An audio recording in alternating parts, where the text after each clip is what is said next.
Investment ஆங்கிள்னு பார்த்தீங்கன்னா நீங்கள் return தான் ஃபோக்கஸ் பண்ண போறீங்க. Return relatively short to medium term கோல்டை கம்பேர் பண்ணும்போது சில்வரில் ஜாஸ்தி இருக்கிறதுக்கான வாய்ப்பு இருக்கு. மட்டும் இல்லை, சில்வர் வந்து ஒரு இன்வெஸ்ட்மெண்ட் கிளாஸாக கொஞ்சம் எவால்வ் ஆகிட்டு வருது. அதாவது சில சென்ட்ரல் பேங்க்ஸ் வந்து சில்வர் வாங்கிட்டு இருக்காங்க. மட்டும் இல்லை, யூஎஸ்ல கிரிட்டிக்கல் மினரல்ஸ்னு ஒரு லிஸ்ட் இருக்கு. அதாவது எந்தெந்த மினரல்ஸ் வந்து மெட்டல்ஸ் வந்து கிரிட்டிக்கலான மெட்டல்ஸ் அப்படிங்கிறது அந்த முக்கியத்துவத்துக்கு கொடுக்குற ஒரு லிஸ்ட். அந்த லிஸ்ட்ல இப்போ சில்வரையும் சேர்த்திருக்காங்க. ஸோ குளோபலி பல விதங்கள்ல சில்வர் இப்போ கன்சியூம் ஆகுது. ஏஐ, இவி, சோலார் பேனல்ஸ் எல்லாம் கன்சியூம் ஆகுது. இந்த மாதிரி சென்ட்ரல் பேங்க்ஸ் வாங்க ஆரம்பிக்கிறாங்க.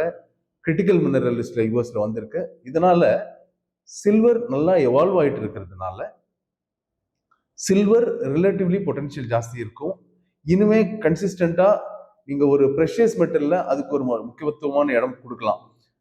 கோல்டு ஷார்ட் டு மீடியம் டேர்ம்ல நல்லா பண்ணும். நீங்க லாங் டேர்ம் அடிப்படையில் பார்க்கும்போது இனிமே கொஞ்சம் கொஞ்சமா, இப்போ முன்னாடி 100 ரூபாய்க்கு கோல்டு வச்சிருந்தீங்கன்னா அந்த 100ல அட்லீஸ்ட் ஒரு 25% சில்வர் ஆட் பண்ணி கிராஜுவலா இந்த சில்வரோட மெச்சூரிட்டி அதிகமாக அது எவால்வ் ஆக ரிலேட்டிவ்லி சில்வரோட எக்ஸ்போஷரை நீங்க ஜாஸ்தி பண்ணிக்கிட்டே போகலாம்.